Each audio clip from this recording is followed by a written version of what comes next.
Un millionnaire au bord de la mort avait désespérément besoin d'une greffe. Il avait été abandonné par tout le monde. Jusqu'au jour où une humble femme de ménage qu'il connaissait prit une décision qui le laissa sans voix. Théo Morel n'était pas né dans la pauvreté, mais c'est avec une audace féroce qu'il avait multiplié la fortune familiale. À 30 ans, il était l'un des hommes les plus puissants de Paris. Héritier d'un empire de technologie de pointe et de luxe discret, il fréquentait les plus hauts cercles, les événements les plus prisés, les lieux les plus exclusifs. On disait de lui qu'il brillait comme l'or qu'il faisait fructifier, éclatant, distant, intouchable.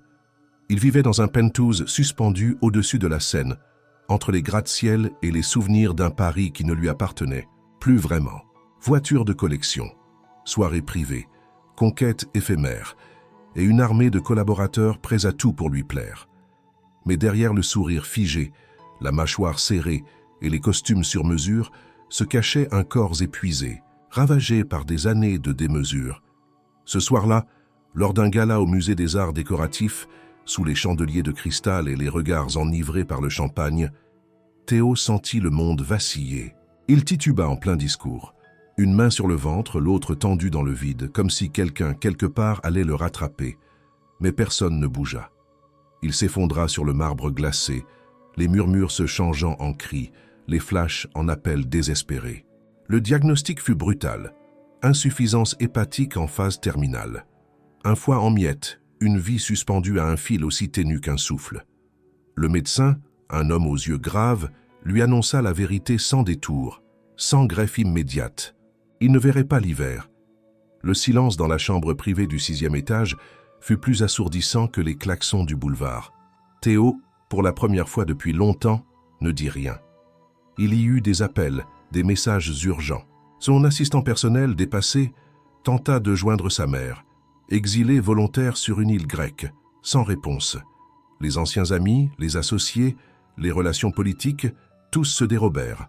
Le nom Morel, autrefois synonyme de pouvoir, ne suscitait plus que malaise et esquive. Théo n'avait jamais eu d'attache véritable, seulement des alliances stratégiques. Et maintenant, il payait le prix. Allongé sur ce lit d'hôpital, entouré d'écrans, de bips réguliers et d'odeurs antiseptiques, Théo ne ressemblait plus au magnate de la veille. Son visage amaigri trahissait les nuits blanches, les excès, les regrets tuent. Il observait le plafond comme s'il pouvait y lire une échappatoire, mais tout ce qu'il y voyait, c'était sa propre vacuité. Le personnel médical, malgré son professionnalisme, évitait son regard. On sentait dans les couloirs que le patient de la chambre 690 était célèbre, mais aussi difficile, orgueilleux, imprévisible. Les infirmières chuchotaient son nom avec une curiosité teintée de jugement. Il était le type d'homme qu'on admire de loin mais qu'on ne plaint jamais. Et pourtant, dans le balai discret du nettoyage, une silhouette passait chaque jour sans un mot, sans un bruit. Une jeune femme modeste, vêtue d'un uniforme bleu pâle, les cheveux tirés en chignon, poussant son chariot de produits ménagers. Elle s'appelait Claire, mais lui ne le savait pas. Pour Théo, elle n'existait pas. Elle faisait partie du décor comme les rideaux ou les machines, invisible, silencieuse. Ce qu'il ignorait, c'est que Claire, 25 ans, observait, pas par curiosité malsaine, mais par ce regard attentif de ceux qui ont peu, mais qui voient tout. Elle voyait les médecins pressés, les sourires forcés, les plateaux repas intacts. Elle voyait aussi la solitude, celle qui pèse plus lourd que la maladie. Et parfois elle ralentissait en passant, juste pour s'assurer qu'il respirait encore. Dans les journaux, les sites, les chaînes d'infos en continu, on parlait de la chute de Théo Morel comme d'un symbole. L'homme qui avait tout conquis était désormais prisonnier de son propre corps. Il y eut des spéculations, des analyses, mais aucune réelle compassion. Le monde si prompt à idolâtrer était tout aussi rapide à oublier. Le temps passa. Chaque jour, Théo s'éveillait un peu plus faible. Il ne comptait plus les heures, seulement les douleurs. Le personnel médical parlait d'une course contre la montre. Il fallait un donneur, mais les chances étaient infimes, et plus les jours passaient, plus l'espoir s'amenuisait. Il refusait la pitié, refusait de montrer la peur. Pourtant, la nuit, quand personne ne le regardait, il serrait les draps avec une angoisse sourde. Il se rappelait des visages du passé, flous, distants, des voix d'enfance, des promesses oubliées. Il ne savait plus ce qui avait le plus disparu, son avenir ou son humanité. Et pendant ce temps, Claire continuait à passer, toujours silencieuse, toujours invisible. Mais quelque chose en elle changeait, lentement. Claire Dubois arrivait tôt, bien avant l'aube, quand les couloirs du centre hospitalier Saint-Antoine étaient encore plongés dans le silence. Elle entrait par l'arrière, badgeait sans bruit, enfilait ses gants et préparait son chariot de nettoyage. À 25 ans, elle n'avait jamais connu de grand luxe, ni même de stabilité réelle. Sa vie était faite de routines discrètes, de sacrifices et d'un courage que personne ne remarquait. Depuis presque 2 ans, elle travaillait ici, affectée aux étages de médecine interne et de soins intensifs. Elle nettoyait les chambres, changeait les draps, désinfectait les poignées de porte, vidait les poubelles. Ce n'était pas un métier que l'on choisit par passion, mais elle le faisait avec sérieux, presque avec un sens du devoir. Chaque euro gagné servait à payer le loyer d'un petit studio dans le 11e arrondissement et à couvrir les traitements de sa mère malade, alitée depuis 3 ans. Elle ne se plaignait jamais, ne s'attardait jamais. Personne ne connaissait vraiment Claire. Pour la majorité du personnel hospitalier, elle était une silhouette parmi d'autres. Elle ne partageait ni pause café, ni conversation de couloir. Elle se contentait de faire ce qu'on attendait d'elle, et plus encore. Un jour, une infirmière avait oublié de désinfecter une chambre critique. Claire l'avait fait, sans rien dire. Le lendemain, elle était retournée au silence habituel. C'est dans ce silence qu'elle croisa Théo Morel. D'abord, elle ne le reconnut pas. Juste un patient de plus, seul, branché à des machines. Mais au fil des jours, elle entendit des bribes de conversation. C'est lui, le magnate. Le fils Morel, aucun proche n'a répondu. Elle apprit sans le chercher qu'il était célèbre, puissant et désormais condamné. Cela ne changeait rien à ses gestes. Elle nettoyait autour de lui comme autour des autres. Toujours méthodique, toujours distante. Ce qu'elle ne pouvait ignorer, c'était l'état de plus en plus alarmant du patient. Théo semblait fondre dans le lit. Il y avait dans son regard une absence presque insupportable. Ce vide lui rappela celui qu'elle avait vu dans les yeux de sa mère lors du premier diagnostic. Un regard qui ne demande rien, mais dit tout. Un matin, alors qu'elle passait la serpillière près de la porte entr'ouverte de sa chambre, elle entendit la médecin-chef parler à voix basse. Aucune réponse. Pas de famille, pas de proches, rien. Il nous faut un donneur compatible, et vite. Claire s'arrêta. Non pas par curiosité, mais comme si une main invisible l'avait retenue. Elle fixa le seau d'eau sale, les mots résonnant dans sa tête. Donneur compatible. Le soir même, seule chez elle, elle repensa à cette phrase. Son cœur accéléra. Elle se souvint qu'elle avait un groupe sanguin rare, très rare, AB négatif. Elle avait été informée lors d'un don volontaire il y a des années, dans une campagne mobile. L'infirmier lui avait dit, en souriant, « Vous êtes un vrai trésor pour la médecine. » Elle n'y avait plus jamais pensé, jusqu'à maintenant. Elle hésita. Pourquoi faire quelque chose pour lui? Pour cet homme qui incarnait tout ce qu'elle méprisait, arrogance, indifférence, privilège? Il ne l'avait jamais regardé, jamais salué. Il n'avait même pas conscience de son existence. Et pourtant, une idée folle germait en elle, donner, offrir une partie d'elle-même pour sauver un inconnu qui, dans un autre monde, ne lui aurait même pas tenu la porte. Elle se battit avec elle-même toute la nuit, se posa 1000 questions. Que dirait sa mère? Que penserait son entourage, si tant est qu'elle en eût un? Était-ce de la folie, de l'altruisme, ou simplement l'envie de ne pas laisser un autre être humain mourir seul? Le lendemain, elle prit sa décision. Pas avec éclat, pas avec grandeur, simplement avec une conviction calme, silencieuse, ferme. Avant de commencer son tour, elle glissa un billet plié dans la poche de la blouse de la médecin responsable de Théo. Quelques mots seulement écrits à la hâte mais lisibles. Je veux donner. Je suis compatible. C. Elle ne mit pas son nom complet. Elle ne voulait pas de reconnaissance. Elle voulait que cela se fasse dans l'ombre, comme tous ceux qu'elle faisait. Quand la médecin lut le billet, elle fut stupéfaite. Qui était C? Elle chercha parmi les infirmières, les aides-soignantes, mais personne ne savait. Claire, de son côté, continua à passer dans les couloirs comme d'habitude, le regard baissé, les gestes sûrs. Mais à chaque fois qu'elle croisait la porte de la chambre de Théo, son cœur battait plus fort. Pendant ce temps, Théo écrivait. Il demandait du papier, des stylos, pas pour rédiger des lettres de gratitude. Il n'en avait personne à remercier. Il écrivait des adieux à sa mère qu'il n'avait pas revue depuis 6 ans, à un ami d'enfance perdu, de vue, à une femme qu'il avait aimée un jour peut-être. Chaque lettre était un fragment d'orgueil brisé, une tentative de dire ce qu'il n'avait jamais su exprimer.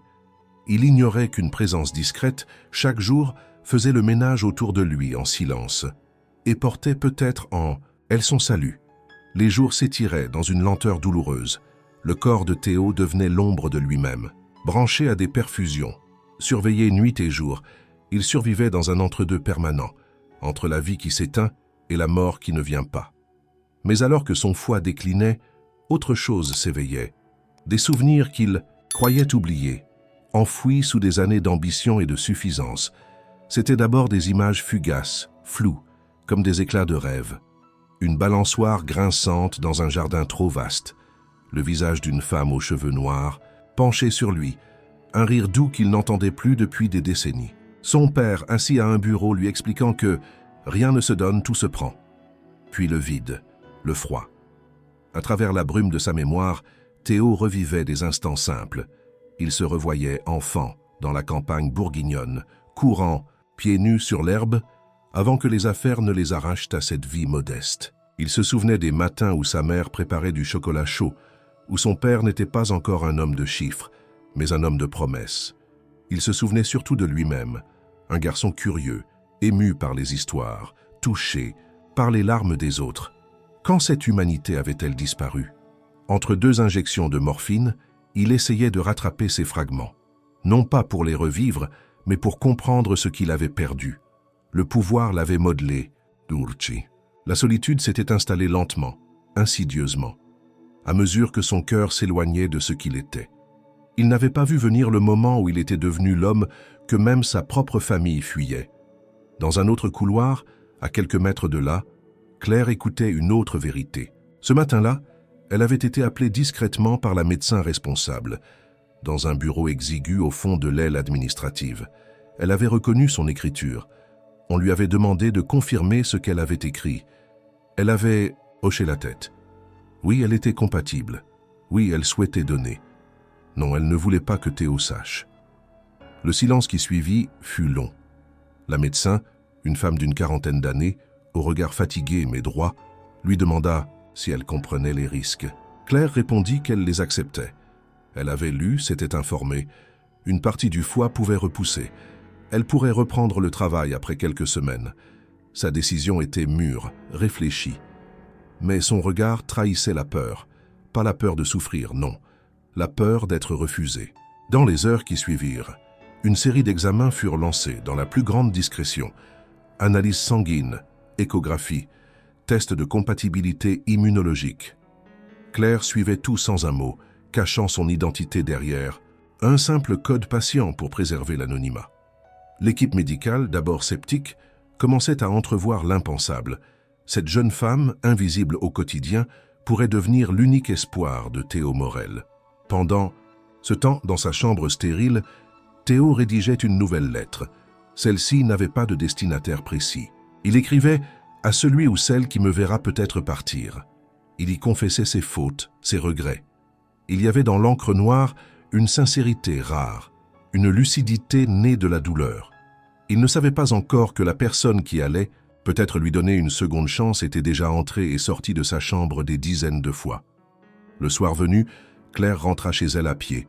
Elle traversa les rues animées du quartier Voltaire, esquivant les regards, le cœur lourd.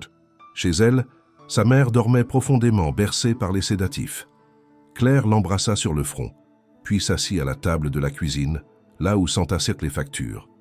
Elle ouvrit un carnet, vieux de plusieurs années, et y nota « Si je meurs, qu'elle sache que j'ai agi par choix, pas par sacrifice. » C'était la première fois qu'elle évoquait l'idée de mourir, non pas par peur, mais pour faire la paix avec ce qu'elle s'apprêtait à faire.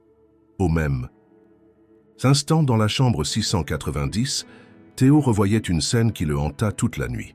Il avait peut-être 8 ans. Sa grand-mère lui tendait un livre, un conte. Il s'en souvenait mot pour mot. La lumière n'entre que là où la pierre s'est fendue. Il avait ri à l'époque. Aujourd'hui, il en comprenait le sens. La faille était là, béante. Et peut-être qu'il y avait encore une lumière, mais il ne savait pas que cette lumière portait un nom, un prénom discret, Claire. La sonnette du téléphone retentissait dans le vide. Encore et encore. La secrétaire médicale avait tenté d'appeler tous les numéros fournis par Théo Morel avant que son état ne s'aggrave. Une mère, un ancien associé, un avocat de confiance, une ex-compagne notoire. Personne ne décrochait. Pire encore, certains avaient explicitement refusé de se manifester. « Je ne veux rien avoir à faire avec lui », avait répondu une voix sèche à l'autre bout du fil.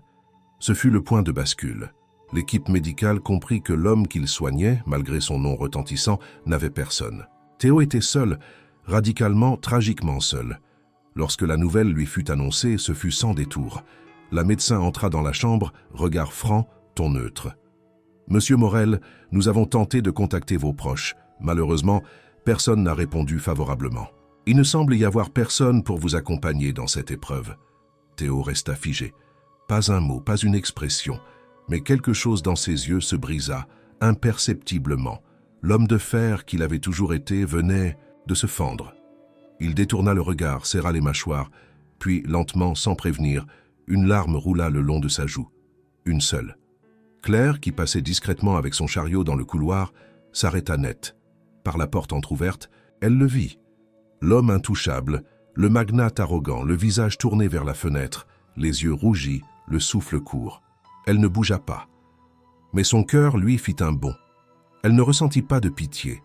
Elle n'avait jamais eu ce genre de regard condescendant. Elle vit simplement un homme qui touchait le fond. Et quelque chose en elle se déplaça. Pas une révélation soudaine, plutôt une graine déjà semée qui commençait à germer. Plus tard ce jour-là, elle retourna dans la salle de pause des agents d'entretien. Personne n'y prêtait attention. Elle s'assit, seule, regarda fixement son badge. Son prénom imprimé en noir, froidement, sur le plastique. Elle se demanda ce qu'il représentait vraiment. Qui ici savait qui elle était? Qui voyait autre chose qu'une présence silencieuse entre deux rotations? Elle pensa à Théo, à son isolement, et à cette scène furtive de larmes. Une image qu'elle ne pourrait plus effacer. Elle comprenait maintenant ce que signifiait mourir sans témoin. Elle avait toujours craint cette idée, même jeune. L'idée qu'un jour, sa mère partirait sans personne pour lui tenir la main. L'idée que sa propre vie puisse finir sans que personne ne se souvienne qu'elle avait existé. Le lendemain, en nettoyant les douches communes d'un autre étage, elle fut appelée discrètement par la médecin. Cette dernière lui annonça que les tests étaient formels. Elle était compatible, parfaitement. C'était un miracle, compte tenu de la rareté du groupe sanguin. Mais ce miracle posait un dilemme éthique. La médecin insista, « Vous n'êtes pas obligé. Vous n'avez aucun lien avec lui. C'est votre droit de changer d'avis. » Claire répondit d'une voix calme, « Je ne veux pas changer d'avis. Je veux qu'il vive. » La médecin la fixa longuement. Puis, hochant la tête, elle la remercia. Il n'y eut pas de grandes effusions, pas de poignées de main solennelles. Juste deux femmes dans un bureau froid, l'une prenant une décision, l'autre respectant ce choix. De retour dans sa chambre, Théo rédigeait une dernière lettre, cette fois pour lui-même. Il écrivait tout ce qu'il n'avait jamais osé penser. « Tu as construit des murs, pas des ponts. Tu as régné par la peur, pas par l'amour. Et maintenant, regarde-toi, roi sans royaume, maître d'un corps qui t'abandonne. » Il termina la lettre avec une phrase qu'il ratura 3 fois avant de la laisser intacte. Peut-être qu'il est encore temps. Il n'imaginait pas à cet instant qu'au-delà de cette chambre close, une jeune femme qu'il n'avait jamais regardée venait de poser l'acte le plus humain de sa vie.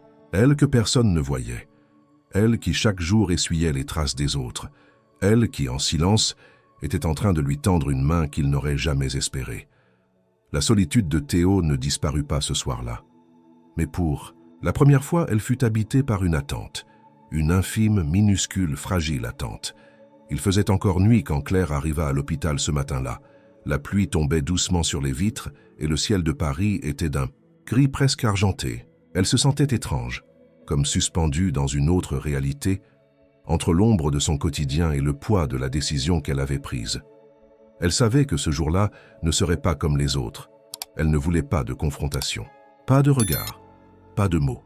Son choix était intime, personnel, profondément enraciné, mais elle savait que les médecins auraient besoin d'un signal clair, d'un acte. Alors, entre deux couloirs, alors que personne ne la voyait, elle glissa un nouveau billet, plus direct que le premier, dans le bac supérieur de son chariot de nettoyage, à l'attention de la médecin.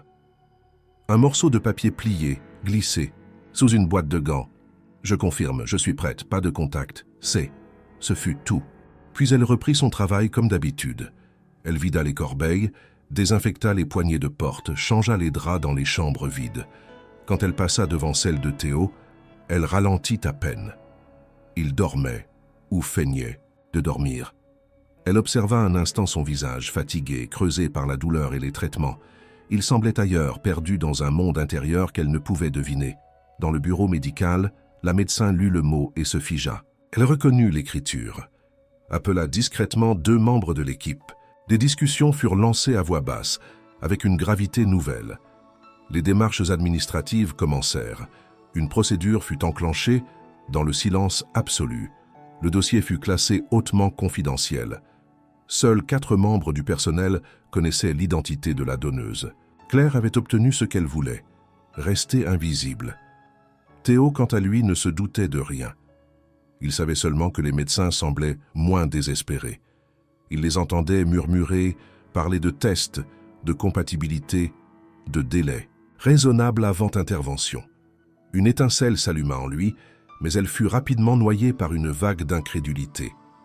Qui, dans ce monde, voudrait lui venir en aide sans contrepartie? Le soir venu, Théo demanda à voir son dossier. Il voulait comprendre. La médecin refusa poliment. « Nous faisons notre possible. Reposez-vous. » Mais son ton avait changé, moins distant, moins froid. Il sentit, sans preuve, que quelque chose était en train de se passer. Pendant ce temps, Claire, assise dans un coin de la salle de repos, des agents de nettoyage écrivaient une lettre. Une lettre qu'elle n'avait pas l'intention de donner. Elle y racontait son enfance à Montreuil. Son père partit trop tôt. Sa mère tombée malade alors qu'elle venait à peine d'avoir 20 ans. Elle parlait de ses rêves, de ce qu'elle avait laissé derrière elle. Et puis, elle écrivit « Je n'ai jamais été importante pour qui que ce soit. Mais si je peux servir à quelqu'un, alors peut-être que je n'ai pas tout perdu. » Elle plia la lettre, la glissa dans son sac, puis regarda l'heure. Il était presque 10 heures du soir. Sa journée était terminée, mais elle ne voulait pas rentrer. Pas encore. Elle retourna à l'étage de soins intensifs, prétextant un oubli. Marchant lentement dans le couloir désert, elle s'arrêta devant la porte de Théo. Juste un instant. Un battement. Puis, elle repartit. Mais Théo, éveillé, entendit ses pas. Il ne savait pas qui elle était. Mais cette présence discrète, ce silence familier, avait fini par s'imprimer en lui. Quelqu'un passait toujours, quelqu'un ne fuyait pas. Et pour la première fois depuis des semaines, il ne se sentit pas tout à fait abandonné. Le lendemain matin, la décision fut actée. L'opération serait programmée sous 3 jours. Claire signa les derniers documents dans une salle réservée, accompagnée d'un psychologue et d'un médecin coordinateur. À chaque étape, elle resta ferme, posée, calme. Elle n'en parlait à personne, pas même à sa mère. La médecin responsable de Théo hésita. Devait-elle lui dire? Devait-elle lui révéler que l'espoir avait désormais un visage?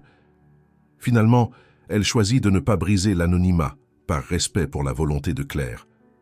Mais l'agitation, discrète dans l'unité, les préparatifs, les échanges de regards tendus, finirent par éveiller ses soupçons. Dans la soirée, il demanda « C'est vrai, n'est-ce pas? Quelqu'un va me sauver. » La médecin ne répondit pas tout de suite. Puis, doucement, elle dit « Oui, quelqu'un a accepté. C'est tout ce que je peux vous dire. » Théo ferma les yeux. Il sentit la gorge se nouer. Pas de nom, pas de visage. Juste une vérité nue. Il allait vivre, peut-être, grâce à un inconnu. Ce qu'il ne savait pas, c'est que cet inconnu venait de nettoyer sa chambre, qu'elle avait changé ses draps, rangé ses affaires, essuyé le rebord de son lit, et qu'en partant, elle avait laissé un autre billet, cette fois caché sous la tablette de repas. « Tu ne me connais pas, et tu n'as pas besoin de savoir qui je suis. Tu as une seconde chance, ne la gâche pas. » Le mot laissé sous la tablette de Théo fut découvert par une infirmière lors du repas du soir. Elle le remit immédiatement à la médecin en charge, qui, en le lisant, resta silencieuse un long moment. Ces quelques mots, simples, sans signature, avaient une force étrange, un écho puissant d'humanité dans un monde si souvent régi par l'indifférence. Elle le lut 2 fois avant de le glisser dans le dossier médical hors des regards. Théo, lui, ne sut jamais qui avait écrit ce message, mais en l'entendant lu à voix haute, quelque chose en lui céda. Un barrage. Il ne dit rien. Il n'eut pas de réaction spectaculaire, mais son regard depuis ce jour devint plus fixe, moins absent. Pour la première fois, il mangea ce qu'on lui servait. Il ne renvoya pas l'infirmier venu l'aider à se lever. Il remercia même, faiblement, une aide-soignante qui avait replacé son oreiller. Un détail. Mais un détail nouveau. Pendant ce temps, dans les couloirs moins fréquentés de l'administration hospitalière, la décision de Claire faisait l'effet d'une onde de choc. Les membres du comité d'éthique furent convoqués en urgence.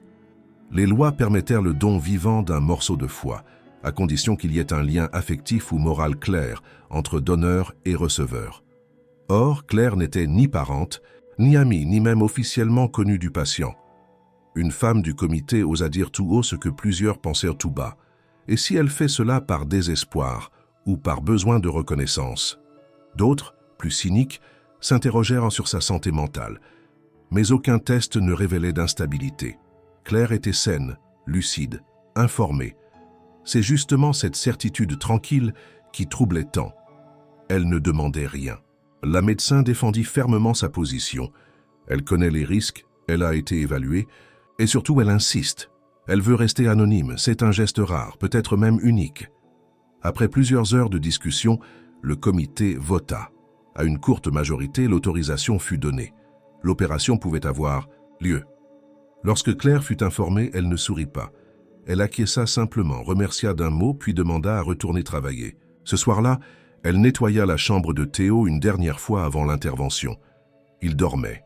Elle le regarda quelques secondes, puis sortit en silence, sans laisser de mots. Mais l'anonymat ne pouvait durer éternellement.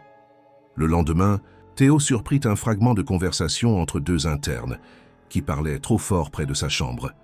Il entendit « La donneuse, c'est une employée de l'hôpital, une femme jeune. Il paraît qu'elle fait le ménage ici. » Les mots résonnèrent comme des coups de tonnerre. Il redressa la tête, le souffle court, le cœur battant. « Une employée? Une femme de ménage ?» Il répéta ces mots à haute voix.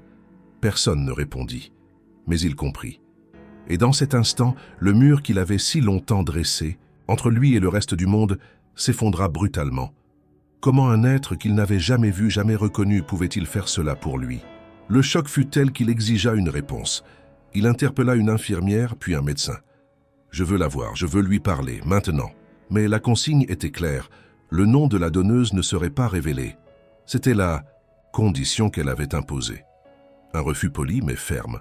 Frustré, déstabilisé, Théo perdit ses moyens. « C'est une question de dignité. On ne me sauve pas en cachette comme on donne de la monnaie à un mendiant. » Il cria, un cri rauque, plus de peur que de colère. Ce fut alors que Claire entra. Elle ne devait pas être là. Elle n'avait rien à faire dans cette chambre à ce moment précis, mais le tumulte avait attiré son attention et dans un élan presque irréfléchi, elle avait franchi la porte. Théo se figea. Elle aussi. Leurs regards se croisèrent pour la première fois. Vraiment. Il ne comprit pas tout de suite. Elle, oui. Elle comprit que le moment était arrivé. Et avant que quelqu'un ne puisse intervenir, elle parla. « Je ne vous sauve pas pour vous faire plaisir, ni pour être vu, ni même pour être aimé. Je vous sauve parce que vous allez mourir. Et parce que, malgré tout ce que vous avez fait ou n'avez pas fait, vous êtes un être humain. Et moi aussi. » Silence. Théo ne trouva rien à répondre. Ses lèvres tremblèrent. Son visage se décomposa. L'arrogance, le choc, la honte, tout se mêla. Il voulut dire quelque chose. Une excuse peut-être, une justification. Mais aucun mot ne sortit. Claire fit un pas en arrière. « Je voulais rester invisible, mais maintenant que vous savez, vous devrez vivre avec ça, avec moi. » Et elle sortit. Le calme revint, mais plus rien ne serait comme avant. Le lendemain de leur confrontation, un silence étrange régna dans la chambre de Théo. Pas celui des machines, ni celui des couloirs étouffés de l'hôpital. Un silence intérieur, lourd, profond, comme si chaque parole prononcée par Claire résonnait encore dans les murs. Elle l'avait démasqué, non pas pour exposer sa faiblesse, mais pour lui tendre un miroir sans complaisance. Théo n'avait pas fermé l'œil de la nuit. Les mots de Claire tournèrent dans sa tête comme une boucle impossible à arrêter. « Je vous sauve, parce que vous allez mourir. » Cette phrase, dénuée de flatterie, dépouillée de toute chaleur, le frappait, plus fort que n'importe quel diagnostic. Il avait voulu connaître le visage de sa sauveuse, pensant y trouver un sens, peut-être une dette à honorer, un pouvoir à reprendre. Mais au lieu de cela, il avait trouvé Claire, une jeune femme dont il n'avait jamais remarqué la présence. Et pourtant, elle allait lui donner une part d'elle-même. Il se sentit nu, vulnérable. Pire encore, inutile. Pendant ce temps, Claire, elle, reprenait ses fonctions comme si de rien n'était. Elle n'attendait pas de réaction, pas de reconnaissance. Ce qu'elle avait à dire, elle l'avait dit. Et désormais, seule la chirurgie comptait. Chaque jour la rapprochait du moment où son corps serait ouvert, où une partie d'elle serait prélevée. Elle n'avait jamais été opérée auparavant. Elle avait peur, oui, mais elle se refusait à céder à la panique. Une infirmière touchée par son calme osa un jour lui demander « Pourquoi vous? Pourquoi pour lui ?»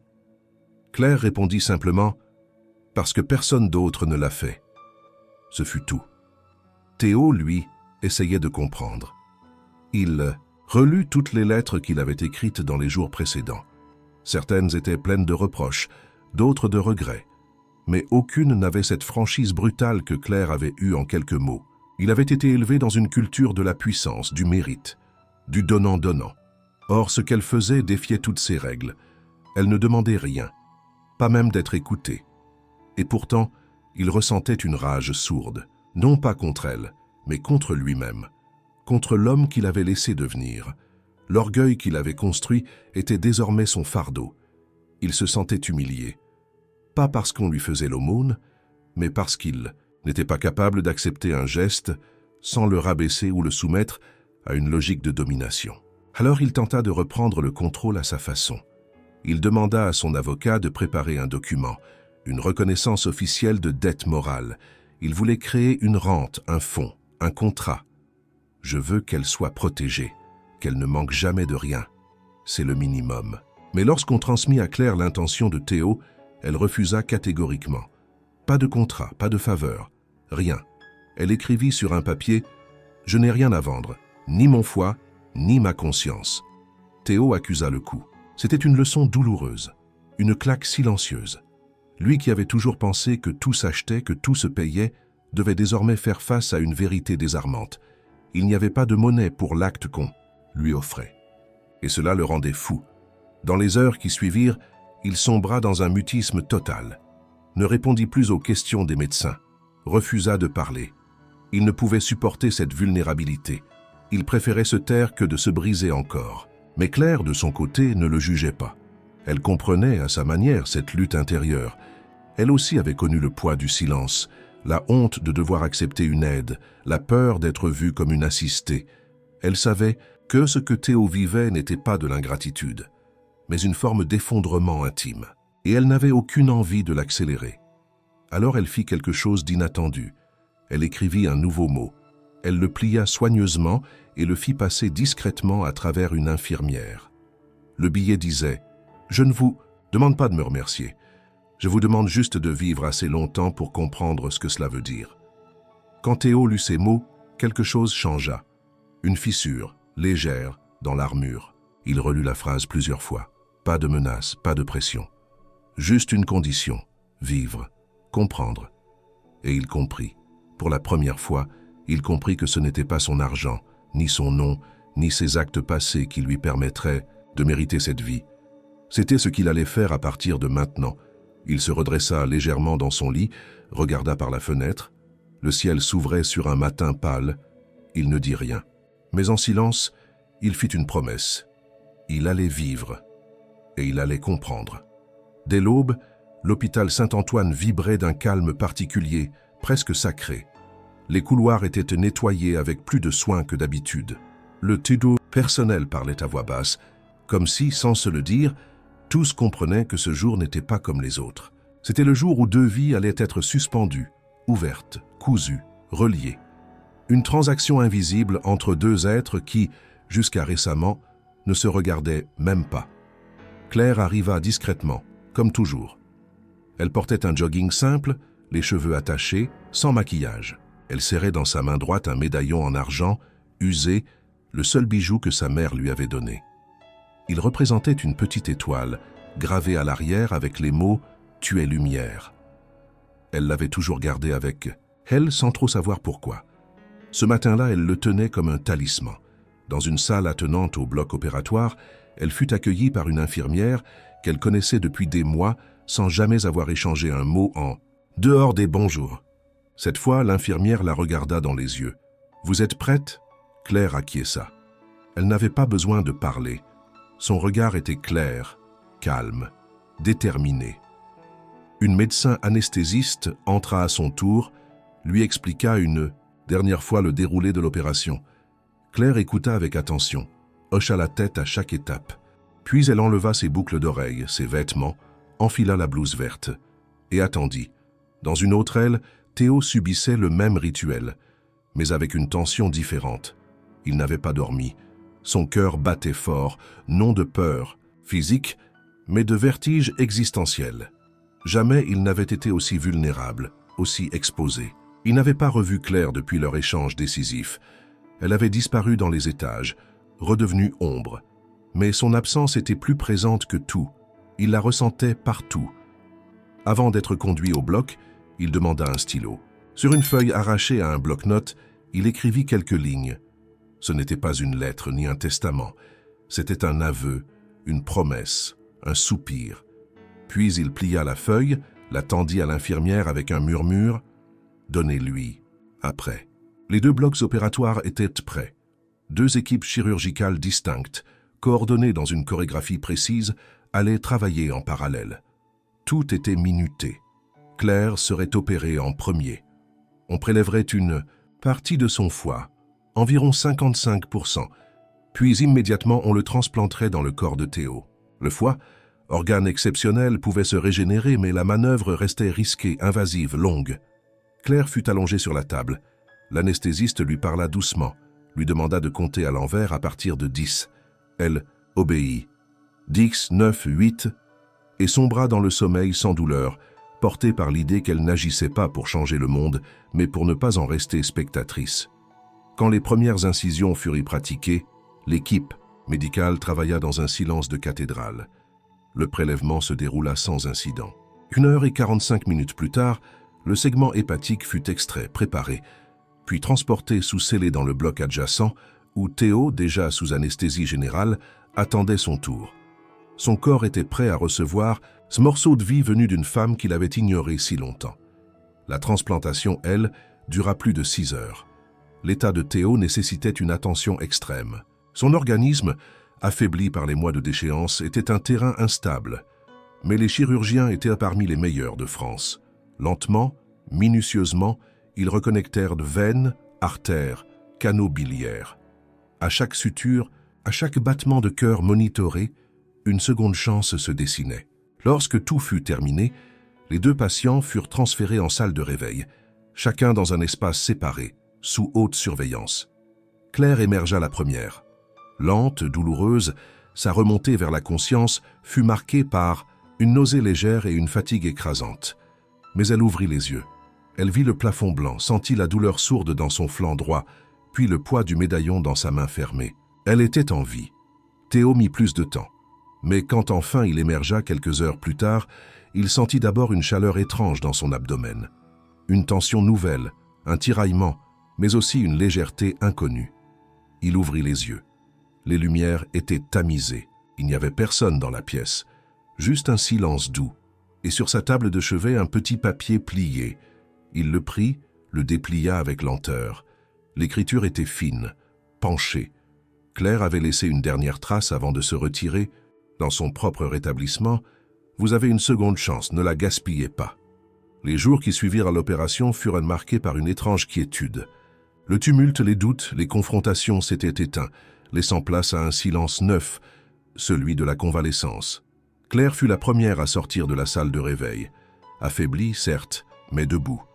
Chaque pas était une victoire, chaque souffle profond une preuve que son corps reprenait possession de lui-même. Elle n'informa personne de sa sortie. Pas de fête, pas de retour théâtral à l'unité de soins. Elle quitta l'hôpital par une porte secondaire, un sac de vêtements sous le bras, et rentra chez elle en taxi. Là, dans son petit appartement, elle retrouva le lit étroit, la cuisine minuscule, l'odeur familière du linge propre et du thé infusé. Sa mère dormait, paisible, bercée par un traitement régulier. Claire s'assit à ses côtés et ferma les yeux. Pour la première fois depuis des semaines, elle sentit une paix tranquille s'installer. Théo, en revanche, vivait une expérience radicalement différente. Son réveil avait été plus lent, plus complexe. Mais l'organe transplanté était accepté. Les constantes se stabilisaient. Le foie greffé commençait à fonctionner. Les médecins affichaient une prudence enthousiaste. « Vous êtes hors de danger, mais le chemin sera long. » Il le savait. Et pour la première fois, il n'avait pas peur du long. Lentement, il reprit goût aux gestes simples. Boire de l'eau, écouter le bruit de la pluie contre la fenêtre, s'habiller seul, même lentement. Il passa des heures à regarder le ciel par la vitre, à se rappeler les jours où il méprisait ceux qui prenaient le temps. Aujourd'hui, il découvrait ce que signifiait attendre. Mais une absence le hantait. Claire n'était plus là. Elle avait disparu aussi discrètement qu'elle était apparue. Il interrogea les infirmiers, les médecins. Tous répondaient par des silences gênés ou des phrases vagues. « Elle va bien, elle est rentrée chez elle, elle ne souhaite pas être contactée. » Cette distance volontaire le perturbait. Il ne voulait pas la remercier avec de l'argent. Il ne voulait plus acheter la gratitude.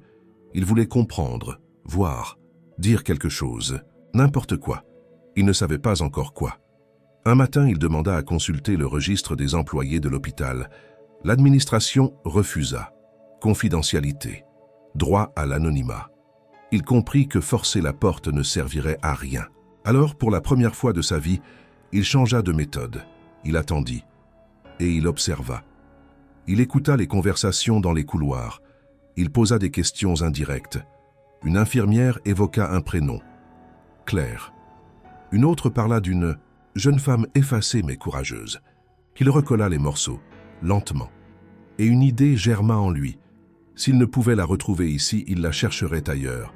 Mais avant cela, il devait changer. Non pas pour elle, pour lui. Lorsqu'il fut autorisé à sortir du service de soins intensifs, il fit quelque chose qu'il n'avait jamais fait de sa vie.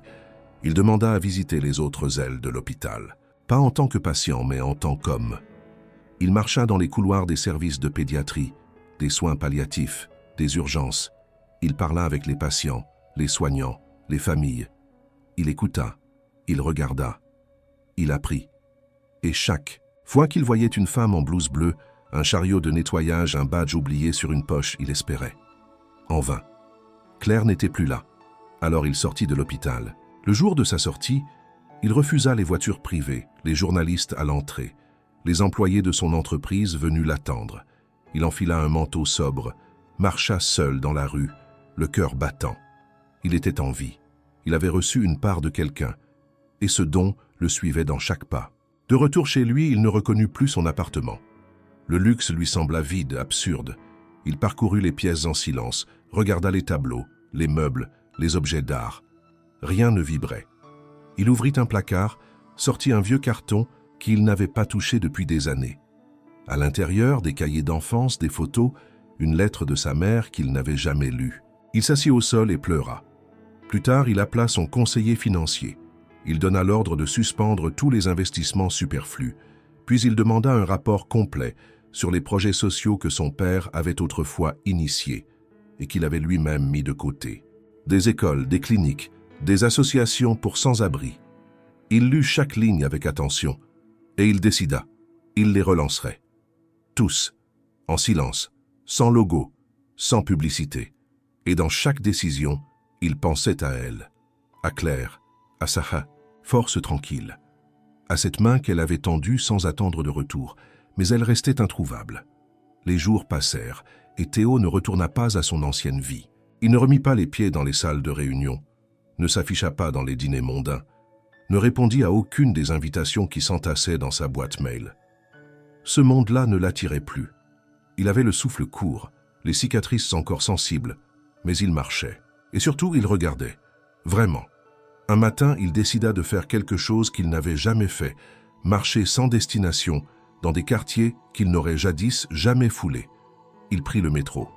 simplement, sans escorte, sans costume. Il descendit à Belleville, puis à Ménilmontant, déambula dans les ruelles, les marchés, les squares pleins d'enfants. Il écouta les conversations, les rires, les cris. Il vit des femmes porter seules leurs enfants, des hommes réparer des vélos sur le trottoir, des adolescents chanter dans des écouteurs partagés. C'était un autre Paris, un Paris vivant, fatigué, digne. Et, étrangement, c'est dans ce Paris-là que Théo commença à comprendre ce que Claire lui avait offert, pas seulement un foie, mais une fenêtre, un horizon. Il s'assit dans un café modeste, observa les gens passer. Sur un banc, une vieille femme tricotait, un sac de course à ses pieds. Il engagea la conversation.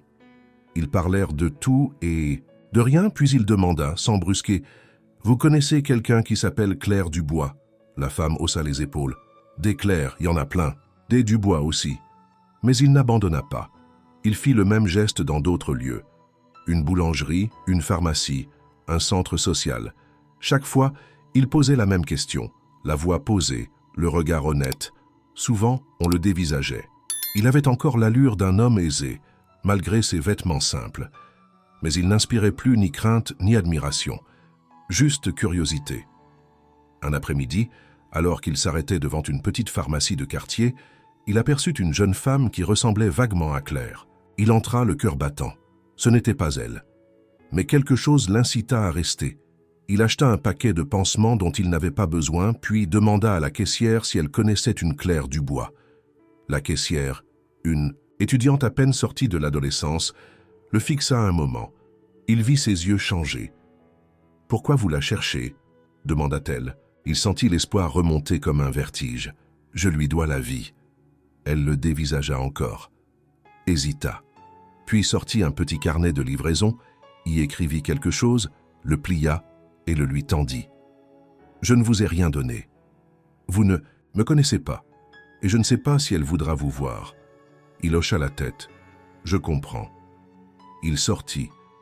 Le papier tremblait entre ses doigts. Un nom de rue, un numéro, un appartement dans une impasse discrète du 11e arrondissement. Il resta immobile plusieurs minutes, à contempler l'adresse comme s'il tenait entre les mains le cœur même de son propre mystère. Il s'y rendit à pied, lentement.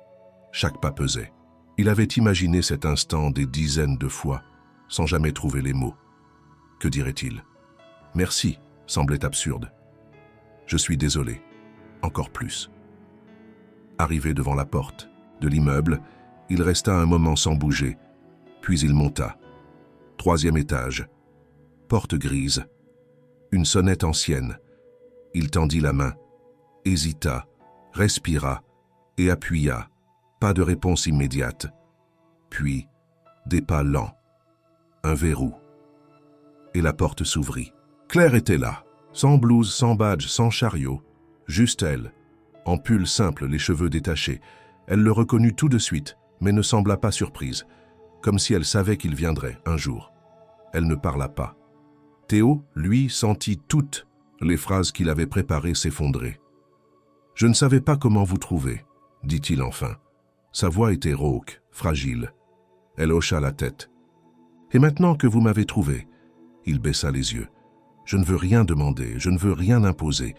Je voulais juste vous voir, vous dire que je suis en train d'essayer. » Silence. « Essayer quoi ? » D'être un homme différent de celui que vous avez connu sans le regarder. D'être digne de ce que vous avez fait. Elle le fixa longtemps. Il soutint son regard. Puis elle ouvrit la porte un peu plus grand. « Entrez. » Théo entra lentement dans le petit appartement de Claire. L'espace était modeste, mais chaque objet semblait placé avec soin. Une table en bois usé, une étagère remplie de livres, une plante en pot près de la fenêtre et au fond, une porte entr'ouverte laissant deviner une chambre où dormait quelqu'un. Il comprit, sans qu'elle n'ait besoin de le dire, que sa mère était là, alitée, paisible. Ce décor n'avait rien de luxueux, mais il respirait la vie, la réalité, l'effort. Claire lui fit signe de s'asseoir. Elle prépara 2 tasses de thé sans demander ses préférences. Elle agissait, sans précipitation, sans gêne. Théo, lui, se tenait droit, presque mal à l'aise dans cet espace trop humain pour ses repères anciens. Il regardait autour de lui, absorbant chaque détail comme s'il découvrait un monde inconnu. « Tu as marché longtemps ?» demanda-t-elle, brisant enfin le silence. Il hocha la tête. « Plus que jamais. Mais j'avais besoin de cette marche. Elle m'a ramené ici. » Elle posa la tasse devant lui, puis s'assit à son tour, les mains autour de la sienne pour en absorber la chaleur. « Et maintenant que tu es là ?» demanda-t-elle. Il la regarda, incapable de formuler une réponse immédiate. Toutes les grandes phrases qu'il avait imaginées pendant ses jours de convalescence, toutes les formules de gratitude ou d'excuses, s'étaient évaporées dès l'instant où elle avait ouvert la porte. Il n'y avait que ça maintenant. Elle, lui et le silence entre les deux. « Je n'ai rien à te demander, Claire. Je ne suis pas venu pour régler une dette. Il n'y a pas de dette. Je suis venu pour comprendre, pour ne pas laisser ton geste disparaître dans mon ancienne vie. » Elle ne répondit pas tout de suite, mais il vit dans ses yeux qu'elle le croyait. Pendant quelques minutes, ils burent leur thé sans dire un mot. Il y avait entre eux une pudeur nouvelle, un respect silencieux que même l'histoire partagée de la greffe n'avait pas pu forcer. Théo ne regardait plus Claire comme une énigme à résoudre, mais comme une présence qui l'interrogeait. « Tu ne m'as jamais regardé avant, » dit-elle soudain sans amertume. Il baissa les yeux. « Je sais. Et maintenant, tu me vois ou tu vois ce que j'ai fait pour toi ?» La question le transperça. Il prit un moment pour répondre. « Je te vois. Pas comme une figure, pas comme une image. Je te vois comme quelqu'un qui a fait ce que moi je n'aurais jamais fait pour un inconnu. Et c'est ça qui me hante, qui me guide. » Elle acquiesça lentement, puis se leva et alla jusqu'à une étagère où était posé un cadre photo. Elle le lui tendit. Une image d'elle plus jeune, tenant la main de sa mère sur un banc de jardin, les deux souriantes malgré la fatigue visible. Il observa longtemps cette photo sans oser demander. « Ma mère ne sait pas ce que j'ai fait pour toi, » dit-elle. « Elle pense que j'ai eu une opération bénigne. Je ne veux pas qu'elle sache. Elle ne comprendrait pas. Elle me supplierait de ne plus jamais recommencer. »« Et tu recommencerais ?» Elle le fixa droit dans les yeux. « Oui, pour quelqu'un qui en vaudrait la peine. » Il ressentit cette phrase comme un test, mais il n'y répondit pas. Pas tout de suite. Alors il fit autre chose. Il se leva, fouilla dans la poche intérieure de sa veste et en sortit une enveloppe pliée. Elle hésita à la prendre, mais il la lui tendit, doucement, sans insister. Elle l'ouvrit. Une lettre, manuscrite, d'une écriture appliquée mais hésitante. « Je ne sais pas si tu la liras en entier, mais j'avais besoin d'écrire. De dire ce que je n'ai jamais su dire. Je ne mérite pas ton pardon, ni ta confiance, mais je veux essayer de les mériter à l'avenir. Tu as placé en moi quelque chose que je n'aurais jamais eu seul. La possibilité de devenir autre, chose qu'un nom sur un bâtiment. Tu m'as rendu ma vie, mais aussi ma honte, et avec elle mon humanité. Merci n'est pas suffisant, mais c'est le seul mot honnête que je peux t'offrir aujourd'hui. » Claire plia la lettre, sans rien dire. Puis elle alla poser l'enveloppe sur la table, à côté de sa tasse vide. « Tu veux voir Paris? Le vrai Paris ?» Il cligna des yeux, surpris. « Maintenant? » ?»« Oui, pas les rues pour touristes, pas les hôtels, pas les galeries, le Paris que je connais, le Paris que j'aime. » Il hocha la tête. « Je te suis. » Et ce fut elle, cette fois, qui ouvrit la porte. Ils descendirent les marches de l'immeuble, dans un silence doux, presque complice. Paris les attendait au dehors, gris et humide, mais vibrant d'une vie que Théo découvrait comme un enfant redécouvre un jouet oublié. Claire ne parla pas beaucoup. Elle le guidait simplement par des rues étroites, des passages que seuls les habitués connaissaient. Ils traversèrent des marchés couverts, des impasses décorées de guirlandes fanées, des parcs où les feuilles mortes se mêlaient aux cris des enfants. Théo ne posait pas de questions. Il observait, il écoutait, et surtout, il ressentait. Ils s'arrêtèrent dans une librairie minuscule, tenue par une femme âgée aux lunettes rondes. Claire salua la propriétaire d'un signe de tête. « C'est ici que j'achetais mes livres de seconde main quand je n'avais pas de quoi me payer le métro, » dit-elle. Théo parcourut les rayons, caressa les dos des livres usés, feuilleta un recueil de poésie. Il n'avait pas lu de vers depuis l'adolescence. Il en acheta un sans réfléchir. Puis ils allèrent dans une boulangerie où la vendeuse leur offrit 2 parts de tarte en les reconnaissant. « Tu nous avais manqué, Claire. Ta mère va mieux ?» Claire sourit simplement. « Elle dort beaucoup, ça lui fait du bien. » Théo resta silencieux. Il comprenait maintenant que cette ville avait vu Claire, l'avait connue, l'avait portée, tandis que lui était resté aveugle à tout ce qui n'était pas vitrine ou stratégie. Ils mangèrent leur tarte sur un banc, dans un petit square, entouré d'immeubles décrépits. Il y avait là un homme qui nourrissait des pigeons, une adolescente qui lisait en tailleur, un couple de retraités main dans la main. C'était ordinaire, et c'était magnifique. « Tu regrettes ?» demanda Claire soudainement sans le regarder. Il prit une seconde avant de répondre. « De ne pas avoir vu tout ça plus tôt ? Oui, mais si j'avais vu, je ne serais pas ici avec toi aujourd'hui. Alors peut-être que je devais d'abord tomber. » Elle le regarda longuement. « Tu es encore en chute libre, tu sais. » « Je sais, mais cette fois, j'ai les yeux ouverts. » Ils restèrent un moment sans parler. Puis Claire reprit la parole, plus doucement. « Je ne veux pas que tu deviennes un autre homme pour me plaire. Je ne veux pas que tu changes pour moi. Je ne veux pas de dette. Je ne veux pas de monument. Je veux que tu comprennes. C'est tout. Je comprends. Et si un jour tu retournes à tes habitudes, à ton monde, ce sera ton choix, pas ma défaite. » Il secoua la tête. « Je ne peux plus. Ce monde-là ne me reconnaît plus. Et moi, je ne m'y reconnais pas non plus. » Elle esquissa un sourire discret. « Alors peut-être qu'on peut inventer autre chose. » Ils quittèrent le square, marchèrent encore. Claire le mena jusqu'à une ruelle où un petit centre associatif se trouvait, tagué de couleurs vives, les murs couverts d'affiches pour des collectes, des ateliers de soutien scolaire, des distributions de repas. Elle lui montra la porte. « Je faisais du bénévolat ici avant, quand je pouvais. Ils ont toujours besoin d'aide, pas de dons, de présence, de bras. » Théo regarda l'entrée, puis Claire. « Tu veux que je vienne ici ? Non, je veux que tu comprennes pourquoi je suis encore debout. Ce lieu, ces gens, ce sont eux qui m'ont donné la force. Bien avant toi. » Il hocha la tête. Il comprenait. Le soleil commençait à se coucher. Les réverbères s'allumaient lentement. Ils reprirent le chemin vers chez elle, sans se presser. Quand ils arrivèrent devant l'immeuble, elle lui ouvrit à nouveau la porte. Il ne demanda pas s'il pouvait entrer. Elle ne l'invita pas, mais il entra quand même. Dans l'appartement, la lumière était tamisée. Sa mère dormait encore. Claire alluma une bougie, posa son manteau. Théo fit de même. Ils s'assirent, l'un en face de l'autre, sans le besoin de meubler le silence. Puis elle dit « Tu veux rester dîner ? Ce n'est rien d'extraordinaire, des pâtes, une soupe. C'est exactement ce qu'il me faut. » Elle se leva, sortit quelques ingrédients, commença à cuisiner. Il l'aida à couper les légumes, maladroitement mais avec application. Ils ne parlèrent presque pas, mais chaque geste devenait une phrase. Le bruit de l'eau, le frémissement du bouillon, les couverts sur la table, tout cela tissait entre eux quelque chose de rare, de fragile, de vrai. Quand ils s'assirent pour manger, Théo prit une inspiration profonde. « Je ne sais pas ce que tu veux de moi, ou même si tu veux quelque chose.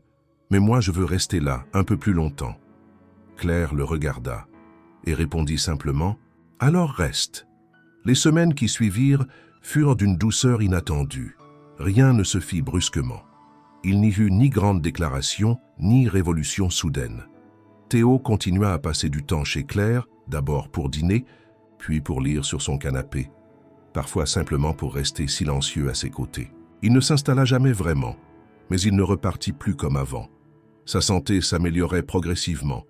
Le foie greffé s'adaptait, son corps reprenait des forces, et avec chaque jour gagné, Théo se sentait de plus en plus vivant.